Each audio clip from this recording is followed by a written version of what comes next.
So lead in water is a very complicated issue. And so one of the other things that happened in Flint, so we just went over what happened in Flint, like the perfect storm of everything that happened.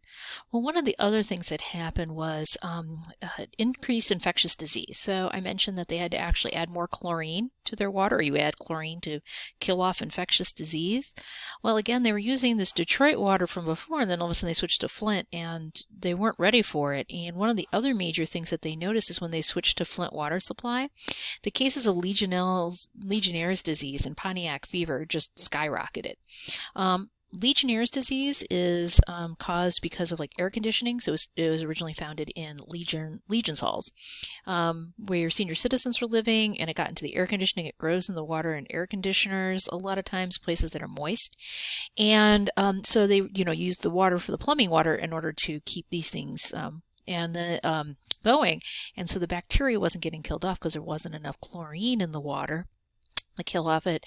And so the other thing they noticed was that there was a lot more cases of disease too amongst people with waterborne diseases and other, this is an airborne disease that gets into people's lungs, but there was also cases of this were just skyrocketing. So getting the lead in, part of the problem is that, like I said, you had the Flint water, it was treating the water, and so it was fine. It did not have any lead into it. When it reached these service pipes, one of the things that happens is even if you don't have lead pipes, you can still have lead solder. So homes that are pre-1986 may, even if they have copper connections, and they have all copper pipes, it was cheaper to use lead solder. So that's the part that connects two pieces together. You have a piece that connects two pieces of pipes together, and there could be just this little bit of solder that comes out. So even if homes had copper pipes, they could still have some lead coming into there and going higher than the expected levels of it. And so this is part of the problem, is that it could be hidden inside of your water pipes and you might not even know it. You might go downstairs and see that you have all these good pipes and then find out it's not that at all. So what do pipes look like? Well, pipes have changed over the years. I mean, there are wooden pipes. I mean, you could go to places like Boston and the original cities of the United States, and they had wood pipes. I mean, this is what people drank water out of, was the pipes would be made out of wood. And then as time went on, we get different types of pipes that come in to different times and eras and stuff. When we start getting into the 1990s and 2000s, we were having these PVC inside of there, but we could get copper and lead pipes very easily into there. And so this is just a picture that shows what the different pipes look like. And you can see it's the black ones. So this is the brass that was in there. This is PVC. This is the lead pipes. And again, like I said, the solder between them could also have lead in it. So it's not maybe just have these. You might actually have some solder points problems too. So what does it look like when you have the corrosion occurring? Well, here is a lead pipe where the corrosion is happening. Remember I told you about the orthophosphate? You can put it into the pipe and it makes a protective coating. Well, this is what a pipe would look like with the protective coating. It's got this coating onto it. It protects, even though it's a lead pipe, we're not getting any lead into the system because it's got this coating on the system. And then when you don't have that coating, it starts to do this. And this is why when you saw the water at the beginning here is this red color, and you can see the red color here. It's really the rust from all of these pipes that's just coming right out, and it's just eating away in it. And that's why the watercolor is red in there. This was an interesting experiment that was done by students from Virginia Tech University. They took a piece of copper pipe and they put it in Detroit water and they put it in the Flint water and they let it sit for 2 weeks, and you can see the water is cloudy because the water is so corrosive that just the pipe sitting with the water made the water cloudy. And when we look at the water from Detroit, there's very little lead, but after that pipe sat in the water from Flint for 2 weeks, it was really high. And even if they add the phosphate to it, it was still leaking a lot of lead into it. So it was just a horrible situation, just sitting there with the billets, just leaked a lot of lead. Now, this isn't just a problem of Flint, Michigan. We're finding it in other places. I'll show you some links right now in Chicago. But they're finding it in like cities of Galesburg. They're finding it in a lot of other municipalities. They're finding it other places because homes are older. And when you have older homes, you might have lead inside of your water supply. This is a map for Wisconsin. So this is all of the red, the black on here is 70,000 properties with lead pipes. So this is all the communities with lead pipes that are in there.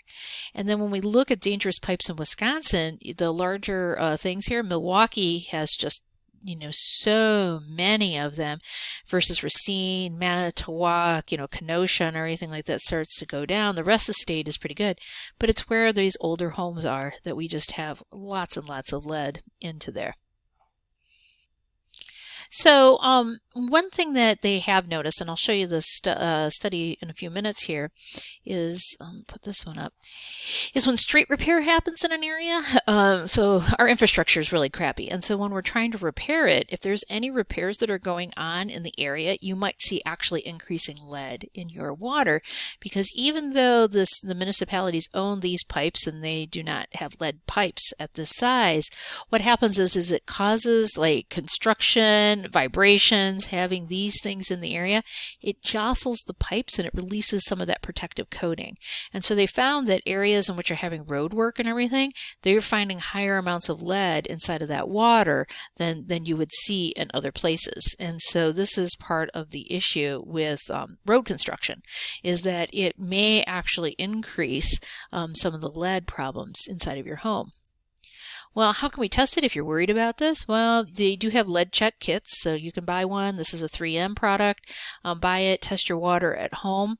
There is official EPA methods, which is with inductively coupled plasma mass spectrometer. Very expensive. You can get this done. So what happened was in the state of Illinois is all schools, every drinking fountain, every sink in all schools from K through 12 had to be tested, and then if it came back with positive lead, then it was they had to put a sign on it or close it down so people wouldn't use it. So one of the things that we found out was that a lot of times sinks that were inside of classrooms that weren't used even for drinking, they just were there, might have it because the water had been sitting in those pipes for long periods of time. Well, in order to do that amount of testing, a whole bunch of companies across the state of Illinois had to ramp up very quickly to be able to test for lead.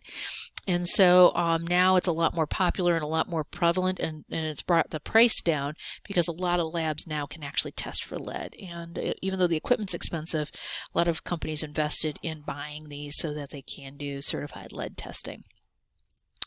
So one of the things I did mention to you was that homes do the testing. So right here is what you would do. Is the city knows which one randomly will get it. You'll get a note on your door and a little thing with 2 bottles inside of it in this note, and it'll tell you what to do. And what you're supposed to do is not use your toilet, not use any of the water for 8 hours, so while you sleep, and then you go down to your main water supply. So that's usually a sink in your kitchen, and you get what's called the first flush. So you turn on your spigot and you grab the first water that comes out of it, and you fill up that water jug. Then you let it run for a little bit of period of time. That'll flush the lead out of the pipes because it's not sitting there anymore, and then you fill up the second one. Then you call the city, you put these back inside of your front door, they'll come by and pick them up, and then they'll run the test. And this is where the lead copper rule will go through and try to find the samples and decide this, and then decide if you have the 10% above for the city. So cities use this data in order to make sure that the concentration of uncorrosive material is being updated all the time. And so this is part of what's going on. So this is why you need to do a first flush. So this is first detect, or the first water that comes out, the first flush of the water. And you can see that it was pretty high concentrations. This is concentrations of lead inside of it. After they let the water run for 1 minute, it even went higher, and then after 3 minutes it dropped down. And so you can see that it drops down. it drops down after 3 minutes inside of there. So if you ever see me, if I go to a faucet, even in my house, I let the water run until it's super, super cold. I never take the first water that comes out. I wait until the water gets really super cold, or I'll let it run for a couple minutes before I run it. If I drink out of a drinking fountain, I'll put my hip against or push down the button, let it run for a couple minutes before I take water, because I know that this is an issue. So it makes the water taste better because it's that super cold water. It means that it's coming right from the thing. And then you also get rid of a lot of these metal problems inside of your water. So one question you might have is, NIU have a problem? Well, this was the one of the sampling points that we've done, that was done in 2012. They've done it more recently. I just don't have that data on here, but it's fine. They don't detect anything. They do find a little bit of copper, but it's way below the action limit, or the MCL. So you're not supposed to have 1.3, and we've had just a little bit of copper, because some of the pipes in some of the buildings have copper in it, but haven't found any lead on campus. So that's a good thing. So the water on campus does not have lead in it. One of the other things that we mentioned about groundwater is the #1 water supply for the state of Illinois and everything else. So where are we seeing lead? Well, this is lead problems. So this is the number of lines that are in there.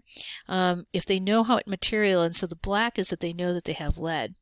So if they look at rural areas, it's a very small. If they look at mixed micro areas, this is small. Metro areas, very little. And then combined, they have a lot in certain areas. So certain parts of the country and certain parts of Illinois have very large lead issues. So one of the things that you can look at